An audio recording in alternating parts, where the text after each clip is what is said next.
अभी कुछ दिनों पहले सेंट्रल गवर्नमेंट ने नॉर्थ ईस्ट स्टेट्स यानी कि असम, नागालैंड और मणिपुर में आफ्स्पा यानी armed force special power act का एरिया सीमित करने का फैसला लिया है।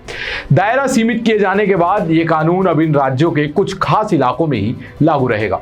इस एक्ट को हटाने के लिए नॉर्थ ईस्ट स्टेट्स में काफी लंबे समय से मांग हो रही है और बीते कई सालों में इसका दायरा भी कम किया जाता रहा है और अब असम, नागालैंड और मणिपुर में भी आफ्स्पा को लेकर यह फैसला लिया गया है। तो चलिए इसी के चलते आज की वीडियो में हम बात करेंगे कि आफ्स्पा क्या है, इसकी शुरुआत कैसे हुई, ये हमेशा विवादों से जुड़ा क्यों रहता है और दशकों से लागू इस कानून को अभी क्यों हटाया जा रहा है और इसके हटने के बाद इसका क्या असर होगा।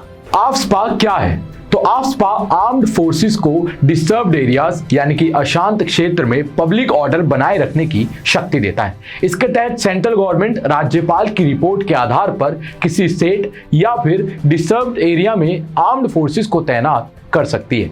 ये एक्ट आर्म्ड फोर्स को व्यापक अधिकार यानी कि ब्रॉड राइट्स देता है, जैसे कानून का उल्लंघन करने वाले या हथियारों से लैस किसी व्यक्ति के खिलाफ गोलीबारी करने की अनुमति। हालांकि पहले चेतावनी दिए बिना गोली नहीं चलाई जा सकती।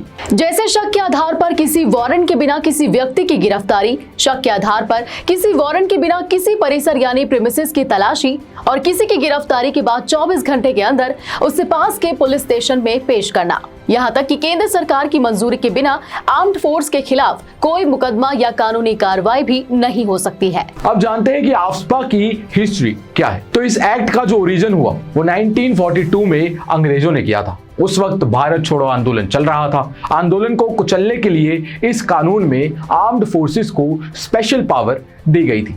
आजादी के बाद प्रधानमंत्री जवाहरलाल नेहरू ने इस एक्ट को जारी रखने का फैसला किया और 1958 में यह एक्ट संसद से पास हुआ। आजादी के बाद इसे north east state, Jammu Kashmir और पंजाब जैसे राज्यों पर लगाया जा चुका है।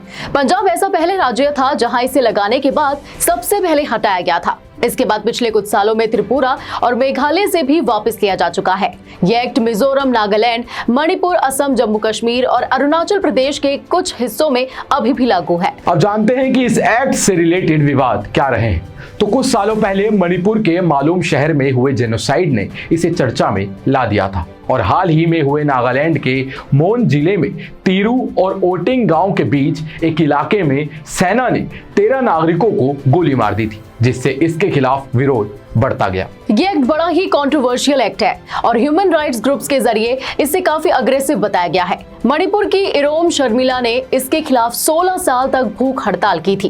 2005 में जस्टिस जीवन रेड्डी आयोग ने अपनी रिपोर्ट में इसे हटाने की भी बात कही थी। सेकेंड एडमिनिस्ट्रेटिव रिफॉर्म्स कमीशन ने भी इन सिफारिशों का समर्थन किया था। अब बात करें कि दशकों से लागू ये कानून अब क्यों हटाया जा रहा है। तो बीते 2 दशकों में नॉर्थ ईस्ट के कई इलाकों में उग्रवाद की घटनाएं कम हुई हैं। इनमें से कई मिलिटेंट ग्रुप्स की भारत सरकार से बातचीत भी चल रही है और मौजूदा सरकार में बातचीत का ये प्रोसेस तेज भी हुआ है। नागालैंड में नागा नेशनल पॉलिटिकल ग्रुप्स यानी कि NNPGS और NSCN जैसे ग्रुप्स के साथ सरकार के समझौते होने की कगार पर है। इसी तरह मणिपुर में भी 2012 के बाद से उग्रवाद में भारी कमी आई है और इसलिए इस एक्ट को अभी कुछ जगहों से हटाया जा रहा है। नॉर्थ ईस्ट के लोग बीते करीब 60 साल से इस कानून के साए में जी रहे हैं। इसकी वजह से यहाँ के लोग देश के बाकी राज्यों से अलग थलग महसूस करते हैं। इस कदम के बाद इस इलाके का डिमिलिटराइजेशन करने में मदद मिलेगी, साथ ही यहाँ के लोगों को कई मामलों में राहत मिलेगी। अब देखिए, आफ्स्पा एक बहुत ही कंट्रोवर्शियल एक्ट है। इसको लेकर समय समय पर अलग अलग विवाद उठते रहे हैं, लेकिन ऐसा बहुत समय बाद हुआ है कि आफ्स्पा को लेकर कोई कदम उठाया गया हो। सरकार के इस फैसले पर होम मिनिस्टर अमित शाह ने कहा कि इस फैसले के बाद दशकों से नेग्लेक्टेड फील कर रहे नॉर्थ ईस्ट स्टेट्स में शांति और खुशहाली का एक नया युग शुरू होगा। और अब आप सरकार के इस कदम के बारे में क्या सोचते हैं, ये हमें कमेंट सेक्शन में जरूर बताइएगा। और वीडियो को लाइक करें, शेयर करें और चैनल को सब्सक्राइब करना ना भूलें। मैं तुषार और मैं प्रांजल आर्या। आप देख रहे थे ग्लोबल नाउ 24/7।